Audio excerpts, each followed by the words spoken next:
기업 상속권에 대한 문제 때문이었습니다.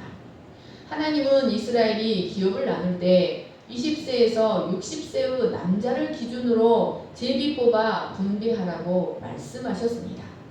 이것은 이스라엘 각 지파가 그 인구수만큼 가장 공평하게 땅을 분배할 수 있는 매우 지혜로운 하나님의 방법이었습니다.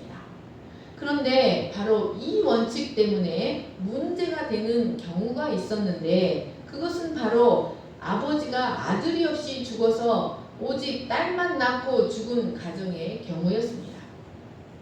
이런 가족은 그 가족을 대표할 남자가 없어서 기업을 분배받지 못하므로 가나안에 들어간다 하더라도 심각한 생존의 위협을 받을 수밖에 없었습니다.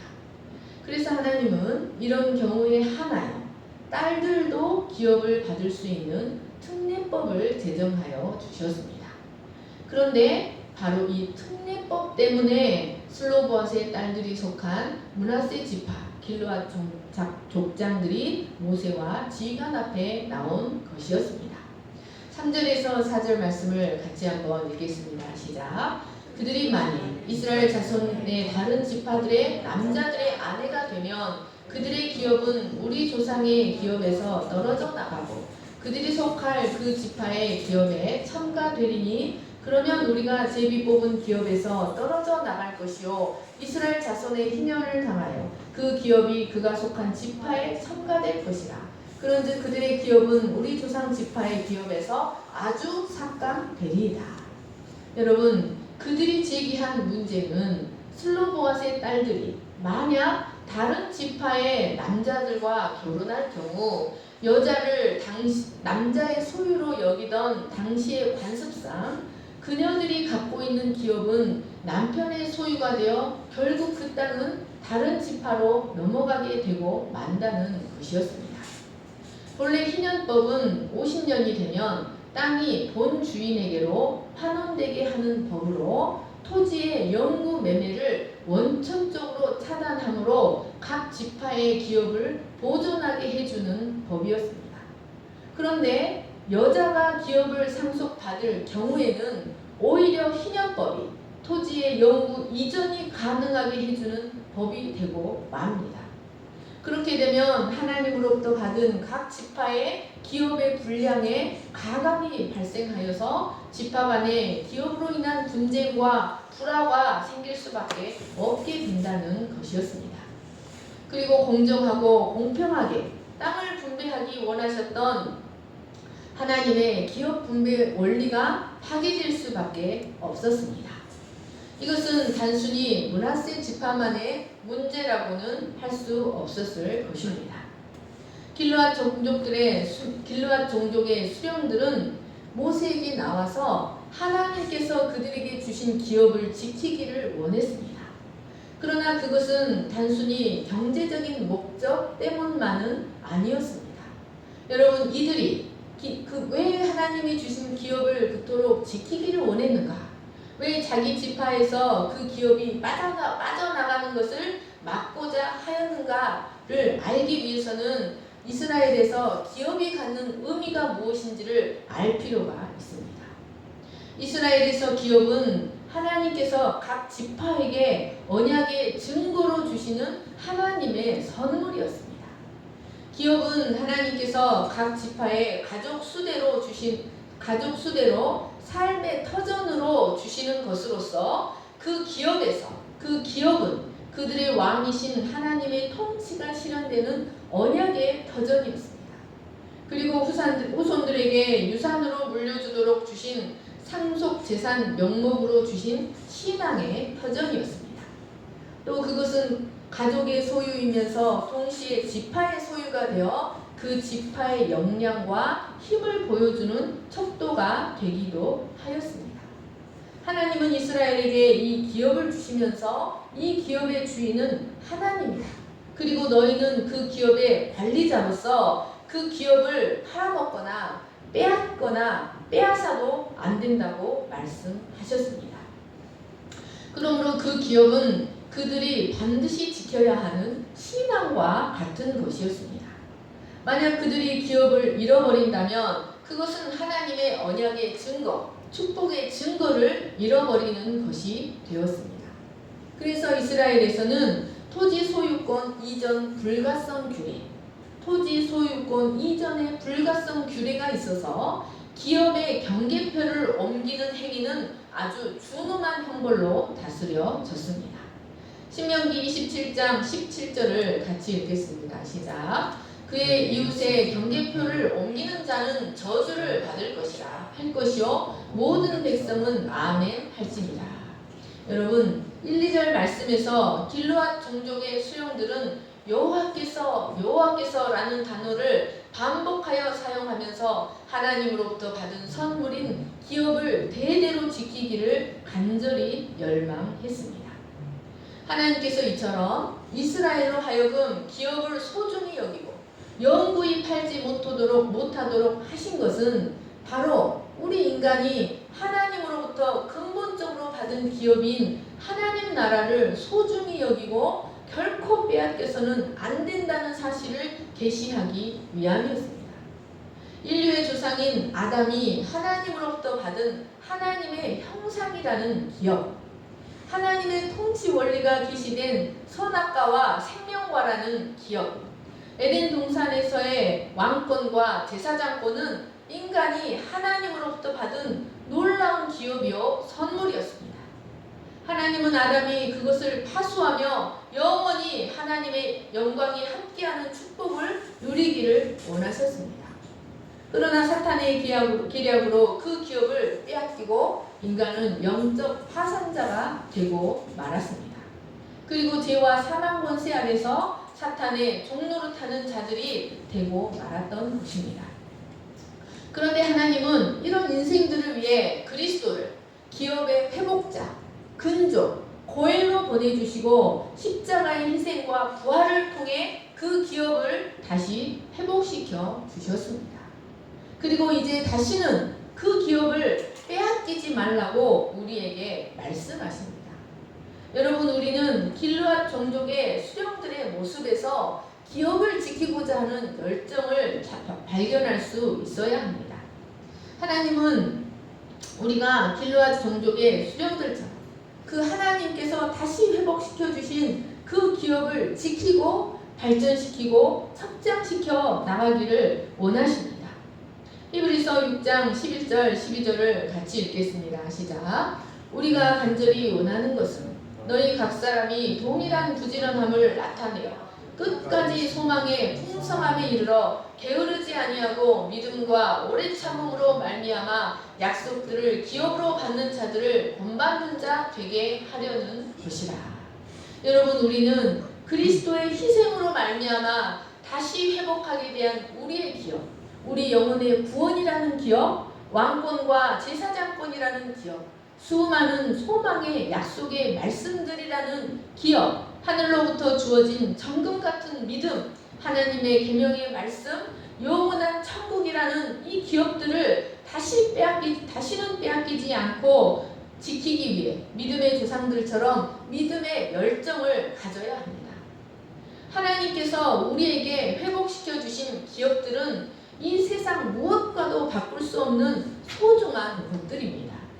여러분, 한번 생각해 보십시오. 여러분, 이 세상에 무엇이 우리 영혼의 구원보다 더 소중하겠습니까? 여러분, 이 세상 무엇이 소망 가득한 하나님의 약속의 말씀보다 더 가치가 있겠습니까?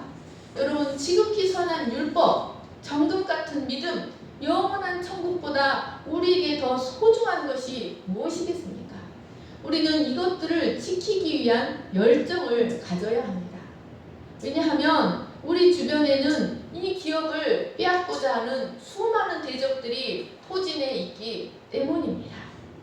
2절 말씀을 다시 한번 같이 읽겠습니다. 시작. 이르되 여호와께서 우리 주에게 명령하사 이스라엘 자손에게 제비 뽑아 그 기업의 땅을 주게 하셨고, 여호와께서 또 우리 주에게 명령하사 우리 형제 슬로보아스의 기업을 그의 딸들에게 주게 하셨은지.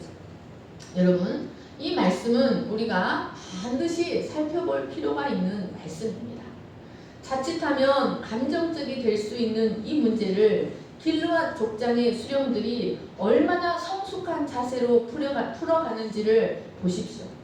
2절 말씀에는 여호와께서 우리 주에게 명령하사라는 말씀이 2번이나 반복해서 나옵니다. 그런데 여기 우리 주라는 단어는 아도니입니다.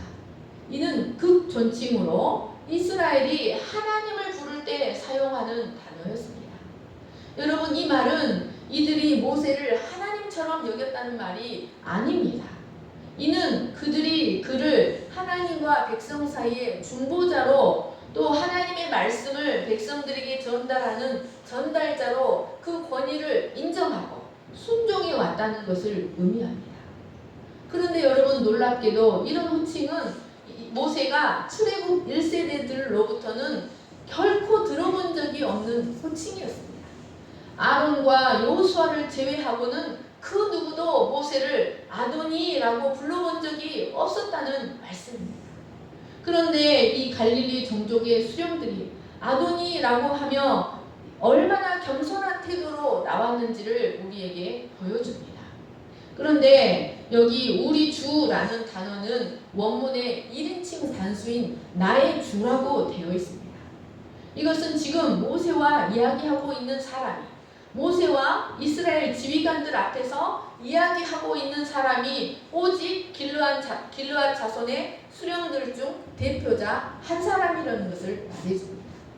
그러니까 이들은 자신들의 문제를 그들 스스로 충분히 논의한 후에 그들 중에 한 명을 모세와 지휘관들 앞에 보내서 겸손하고 논리적인 방법으로 설명하는 성숙한 절차를 거치고 있었다는 것을 보여줍니다.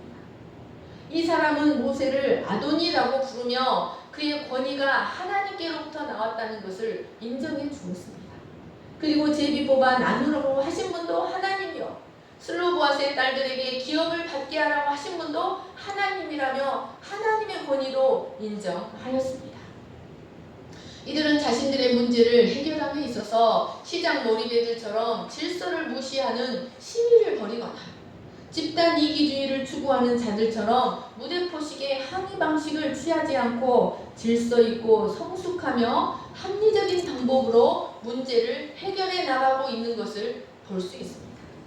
이는 과거 이스라엘이 보였던 모습과는 전혀 다른 모습이었습니다.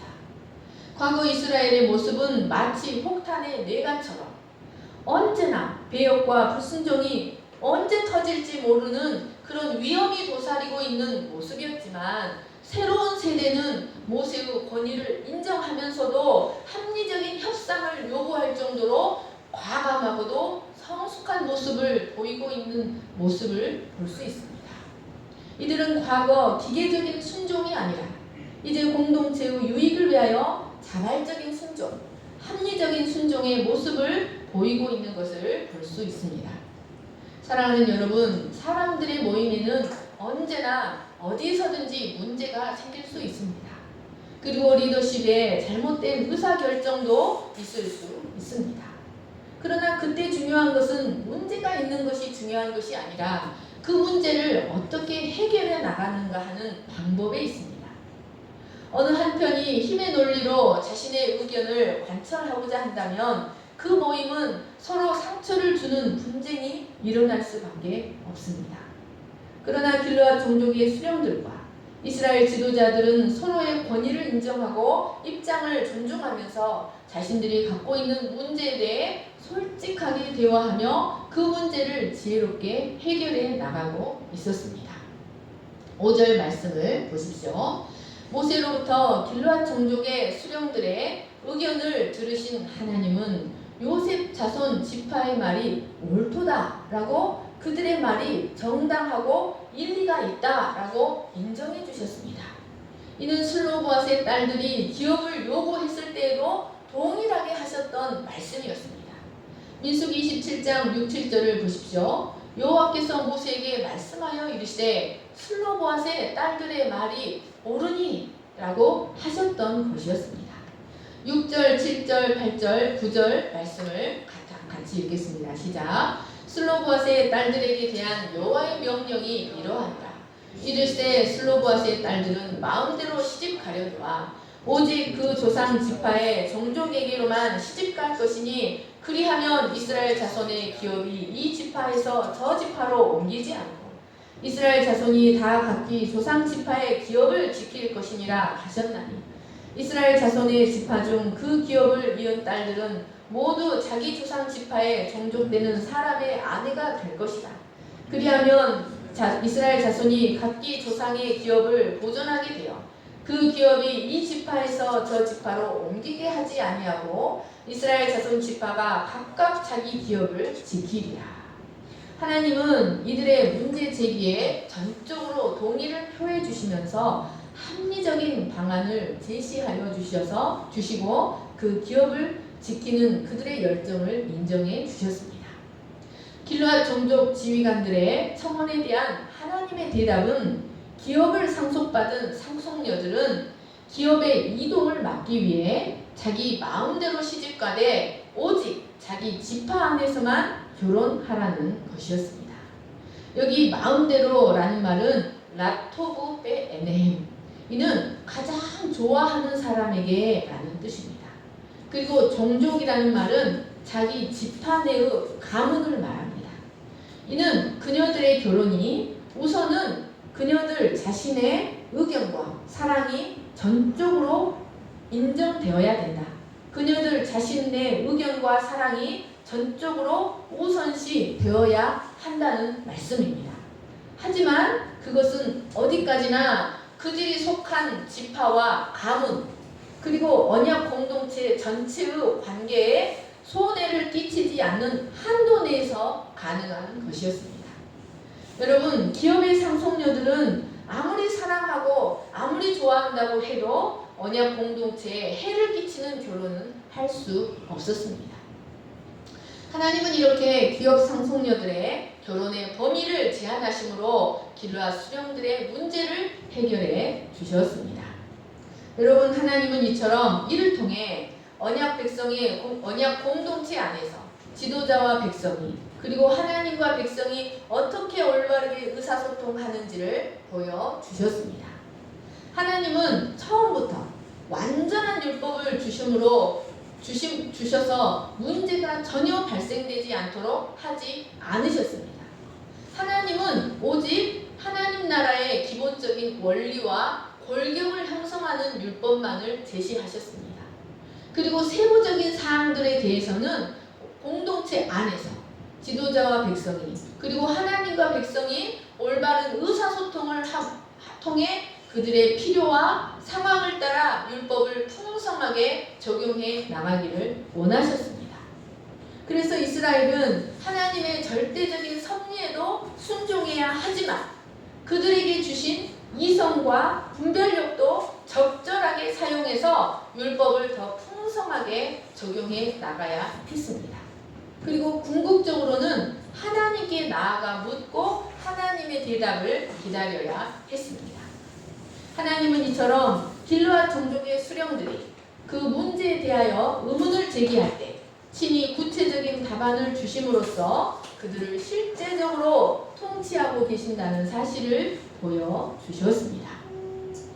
하지만 이 방안은 기업의 상속녀들에게는 부당하고 불합리한 구속처럼 보일 수 있었습니다.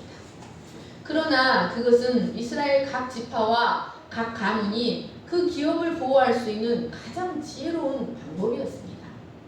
만약 이런 제한이 없었다면 이스라엘은 결혼에 의한 기업의 소유권 문제로 지파 간의 시비가 끊어지지 않았을 것입니다. 결혼의 문제는 사실 전적으로 개인의 의사가 존중되어야 하고 어떤 강압이나 규제도 있어서는 안 됩니다. 그러나 결혼의 주권자이신 하나님께서 제한하시는 경우에는 자신의 자유나 의지를 포기할 수 있어야 했습니다. 아들이 없이 죽은 아버지를 대신하여 기업을 상속받은 기업 상속녀들에게는 결혼의 배우자를 선택하는 자유보다 기업 보존의 의무가 훨씬 중요했던 것이었습니다. 여러분, 이것은 하나님이 주시는 특권에는 언제나 제한과 의무가 동시에 부과된다는 사실을 보여줍니다. 여러분 생각해 보십시오. 남성 중심의 기업 분배 원칙에서 슬로보아스의 딸들이 기업을 받았다는 것은 엄청난 특권이었습니다. 그런데 이들이 그 특권을 계속해서 누리려면 지파에 손해를 끼치지 않는 한도 내에서 결혼해야 한다는 의무를 당연히 감당해야 하지 않겠습니까? 만약 이들이 사랑을 위해서 자신들의 지파를 벗어나 결혼하려고 한다면 그 특권은 당연히 내려놓아야만 합니다. 이것은 마치 아담이 동산 모든 나무의 실과를 먹을 수 있으나 동산 중앙의 선악을 알게 하는 나무만큼은 먹을 수 없다고 하신 제한과도 같은 것입니다. 아담이 하나님의 은혜의 통치가 있고 부족함이 없는 에덴 동산에서 왕이요 제사장으로 살 수 있다는 것은 엄청난 특권이었습니다. 그러나 그 특권을 누리려면 하나님의 제한의 의무를 반드시 지켜야만 했습니다. 여러분 이 말씀이 당시 이스라엘에게 주시는 의미가 무엇이었을까요? 그것은 마찬가지로 이스라엘이 열방 중에서 하나님의 선민으로 택함을 받아서 제사장 나라 거룩한 백성이 되었다는 것은 엄청난 특권이라는 것을 지금 말씀하고 있는 것이었습니다. 그들이 열방 중에서 하나님의 선민으로 택함 받아서 하나님의 임재 가운데 가나안에 들어가 산다는 것은 엄청난 말로 할 수 없는 특권이라는 말씀입니다. 그러므로 그들이 그 특권을 계속해서 누리려면 하나님이 정해주신 경계선 안에 거해야 한다는 것을 지금 슬로보아 딸들의 기업을 통해서 지금 하나님이 말씀하고 계시는 것입니다. 여러분 34장의 말씀이 무엇이었습니까? 34장은 가나안의 경계선을 말해줍니다. 그리고 35장은 도피성의 경계선을 말해줍니다. 그리고 36장은 기업 상속녀의 결혼의 경계선을 말해줍니다. 이것은 모두 이스라엘이 하나님이 새겨주신 언약과 율법이라는 경계선 안에 거해야만 하나님이 함께하시는 축복을 계속해서 누릴 수 있다는 사실을 지금 하나님이 말씀하고 계시는 것입니다. 여러분 광야에서 오직 믿음으로 오직 말씀으로 사는 훈련을 받고 나서 그 광야 생활이 끝나가는 이 시점에 하나님께서 이처럼 경계선들에 대한 말씀을 하시는 것은 그들이 영원토록 하나님의 은혜와 하나님의 사랑 안에 거하기를 원한다면 하나님의 말씀, 하나님의 언약, 하나님의 사랑이라는 그 말씀 안에 거해야 한다는 것을 계시하시기 위함이었습니다.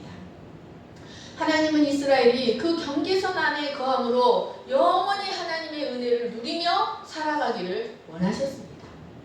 여러분 기업을 지키기 위한 의무를 감당하지 않으면서 그 특권만을 누리려고 한다면 그것이 성립될 수 있겠습니까? 이것은 우리도 오늘날 우리가 받은 하나님의 자녀라는 특권, 썩지 않고 더럽지 않고 쇠하지 아니하는 하늘의 기업을 받은 특권, 하나님의 보호를 받는 하나님의 특별한 사랑의 대상이라는 특권을 끝까지 누리고 소유하려면 음료로 대비되는 세상과 연합하지 않고 오직 그리스도 안에 거하는 의무를 감당해야 한다는 사실을 반복해서 34장, 35장, 36장에서 하나님께서 말씀하고 계시는 것입니다. 만약 세상을 사랑하여 세상과 연합하기를 원한다면 우리는 그리스도 안에서 받은 기업을 내려놓아야 합니다. 여러분 그리스도 안의 기업도 소유하고 세상도 사랑하는 길은 없습니다. 여러분 어떻게 한 여자가 두 남편과 살 수 있겠습니까?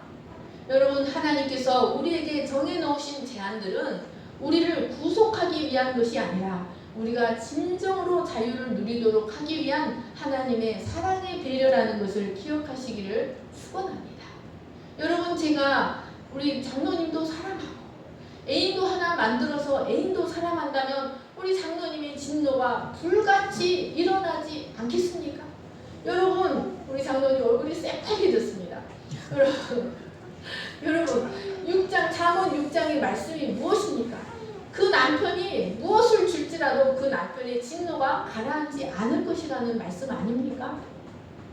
사랑하는 여러분, 우리가 그리스도 안에 있는 그 기업을 누리려면 온전히 그리스도 안에 거해야 한다는 사실을 기억하시기를 축원합니다. 그것은 우리를 향한 하나님의 사랑의 배려라는 것을 기억하시기를 축원합니다. 7, 8, 9절에서 하나님은 이스라엘이 각기 자기 기업을 이 지파에서 저 지파로 옮기게 하지 말고 지키라고 반복해서 말씀하십니다. 여기 지키라는 말씀 단어 다바크는 마치 피부와 살이 붙어있듯이, 피부와 살이 붙어있듯이, 뼈와 살이 붙어있듯이 하나님께로부터 받은 기업을 절대적으로 지키고 보존하라는 의미입니다. 하나님은 이로써 이스라엘이 기업을 지키고 보존하는 것이 얼마나 중요한지를 나타내셨습니다. 그러나 이스라엘은 하나님이 정해주신 경계선을 벗어났습니다. 그리고 이방의 우상들과 연합함으로 결국 마침내 그 기업을 빼앗기고 그 기업에서 쫓겨나 바벨론의 노예로 끌려갈 수밖에 없었습니다. 여러분, 이것은 인간은 그 노력만으로는 그 기업을 결코 지키지 못한다는 사실을 가르쳐줍니다. 하나님께서 그 기업을 지킬 것이니라 라고 하시는 말씀 속에는 하나님 자신이 그 기업을 보존시켜 주실 것이라는 약속이 담겨 있다는 사실을 우리는 알아야 합니다. 여러분, 하나님이 주신 희년의 법은 하나님 자신이 고엘이 되어서 이스라엘에게 기업을 회복시켜 주실 것이다. 에덴에서 쫓겨난 우리 인간에게 에덴이라는 기업을 하나님 자신이 다시 회복시켜 주실 것이라는 약속이 들어 있습니다. 여러분, 이 약속은 에덴에서 쫓겨난 아담에게 가죽옷을 지어 입히신 것과 같은 것입니다. 그리고 그 동산을 폐기하지 않으시고 두루 도는 화영금으로 지키게 하셨습니다. 또 노아의 언약에서 하나님은 무지개로 그 증표를 주셨습니다. 그리고 에서를 피해 아버지 집에서 도망가는 야곱에게 내가 너와 함께 있어. 내가 어디로 가든지 너를 지키며 너를 이끌어 이 땅으로 돌아오게 할지라 라는 약속의 말씀 속에도 이 고엘 대신 하나님께서 우리에게 그 기업을 회복시켜 주실 것이라는 그 약속이 들어 있습니다. 하나님은 이 약속대로 우리의 고엘 대신 그리스도를 보내셔서 그의 희생을 통해 하나님의 선민이라는 기업, 거룩한 백성이라는 기업, 제사장 나라라는 기업을 우리에게 회복시켜 주셨습니다. 여러분, 이제 우리는 이 기업을 지키기 위한 믿음의 열정을 가져야 합니다. 그리고 그 기업을 발전시켜 가고자 하는 열정을 가져야 한다는 것을 기억하시기를 축원합니다.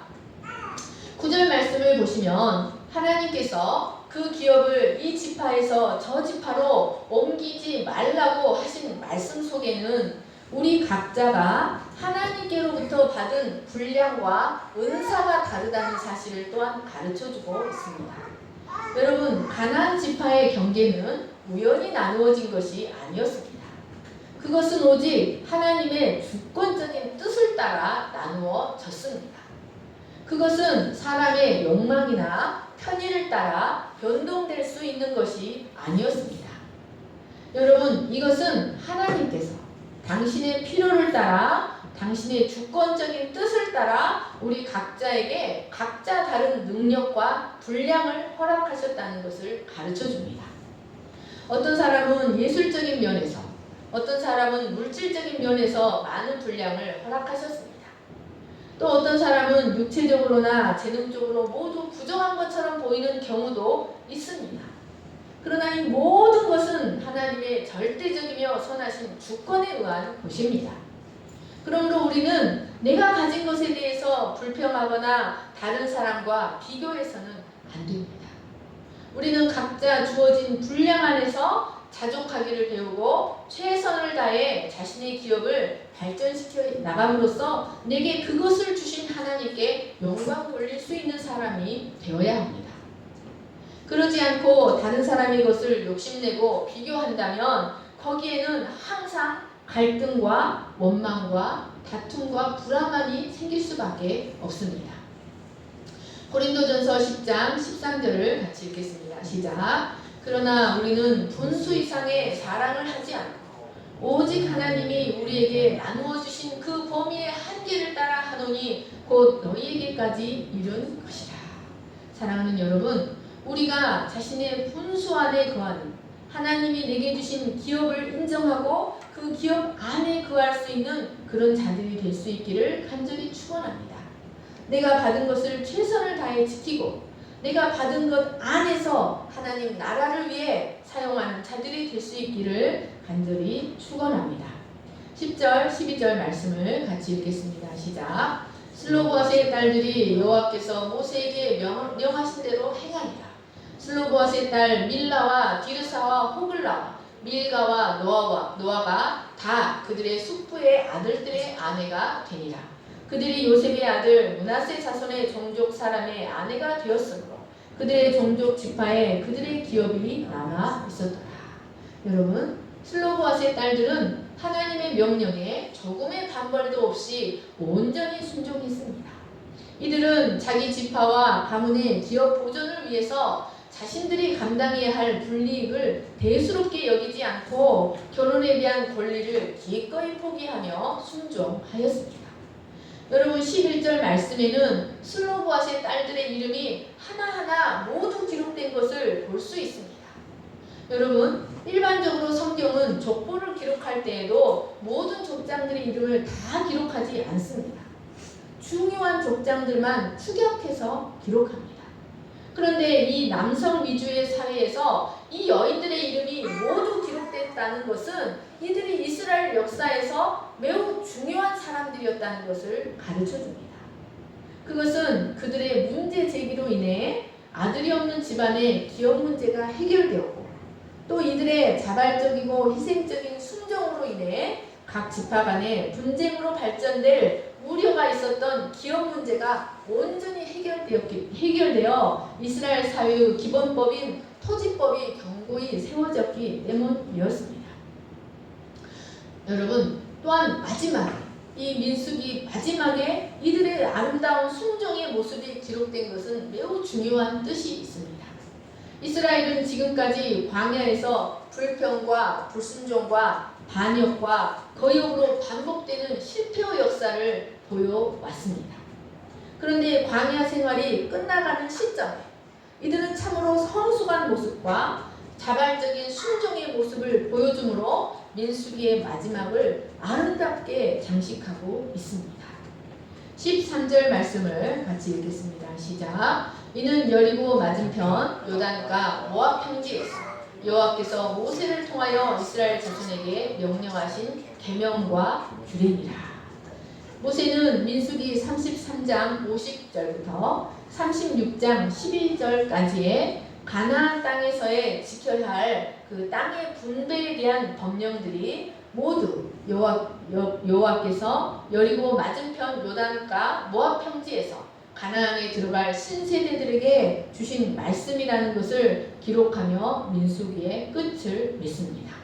자, 민수기 1장 1절 같이 읽겠습니다. 시작. 이스라엘 자손이 애굽 땅에서 나온 후 둘째 달 첫째 날에 여호와께서 시내 광야 회막에서 모세에게 말씀하여 이르시되. 여러분, 민수기는 지명에서 시작해서 지명으로 끝납니다.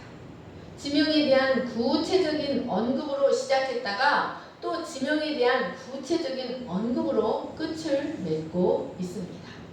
여러분, 이것은 무엇을 가르쳐 줍니까?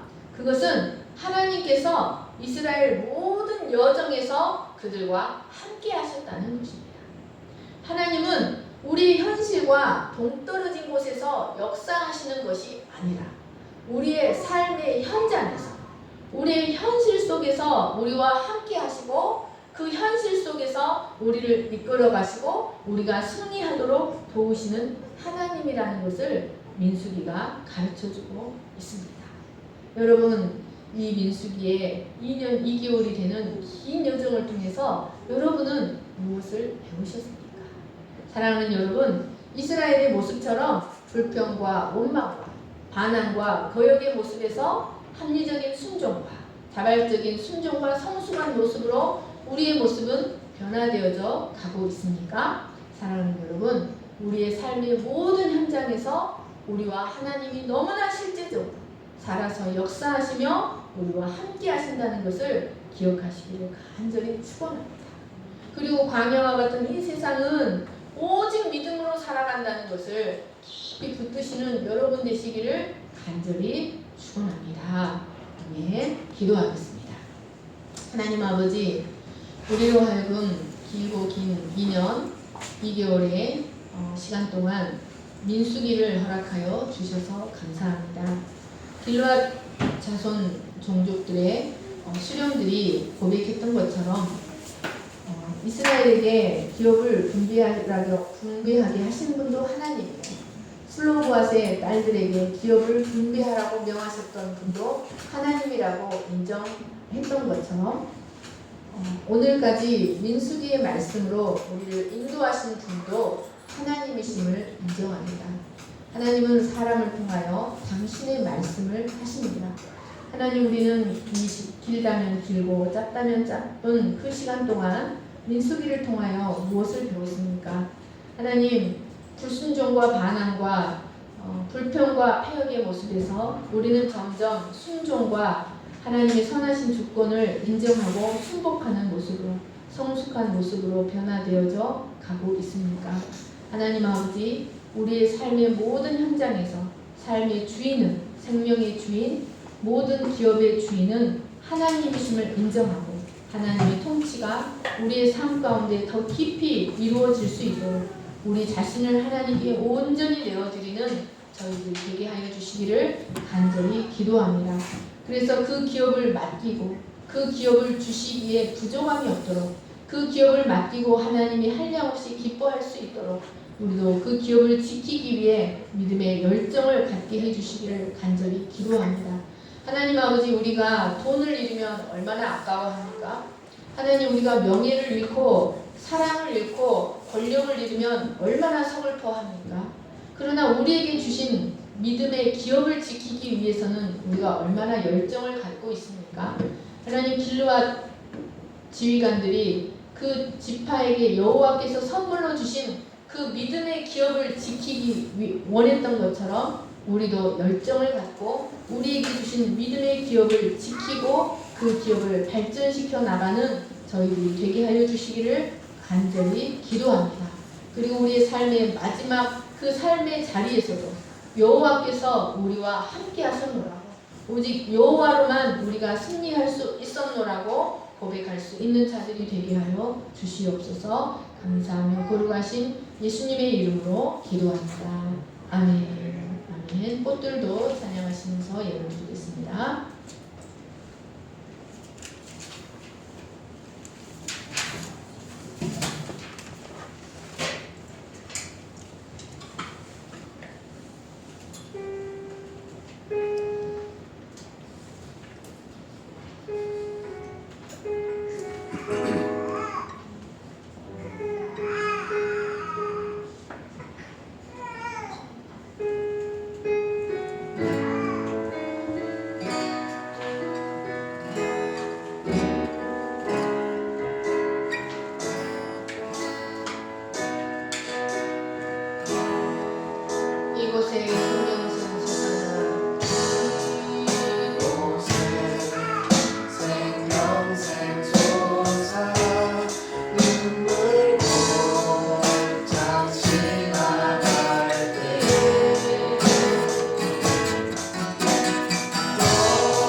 우리가 외인이었을 때, 기업의 바깥에 있을 때, 언약의 바깥에 있을 때 어떤 모습이었습니까?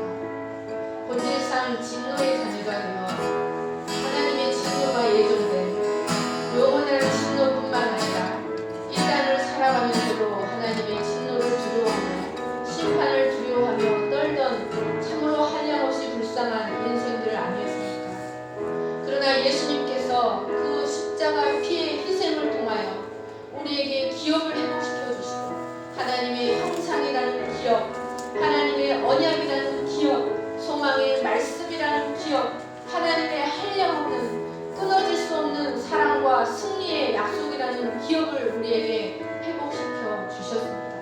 하나님, 이것은 근본적으로 하나님의 은혜가 아니면 지킬 수 없는 것이지만 우리도 우리 편에서 그 기업을 지키기 위해 믿음의 열정을 가져야 합니다.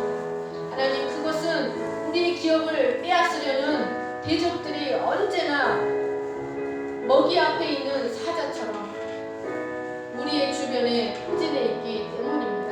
하나님 아버지, 우리는 이 기업을 이 세상에 있는 것들보다 더 소중하게 여기고 있습니까?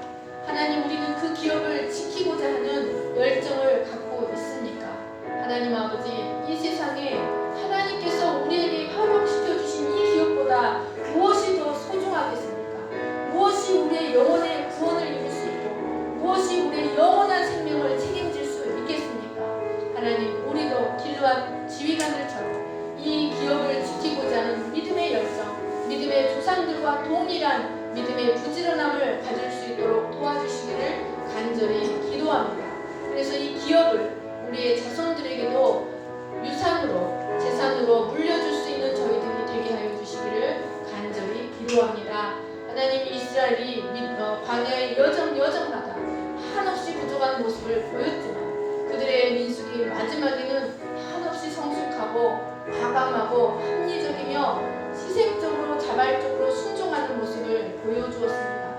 하나님, 우리도 우리의 광야 여정에서 점점 성숙해 나가며 합리적이며 성숙한 또 자발적으로 순종하는 저희들이 될 수 있도록 우리를 축복하여 주시기를 간절히 기도합니다. 이제는 우리 주 예수 그리스도의 은혜와 하나님 아버지의 거룩하신 사랑과 성령의 감화, 감동과 교통하심이 하나님이 그 고일의 희생을 통해 회복시켜 주신 기업을 그 무엇보다 소중히 여기며 그 기업을 지키며 그 기업을 발전시켜 나가기를 소망하는 모든 우리 위에 영원토록 함께 하시기를 간절히 축원하옵나이다. 아멘.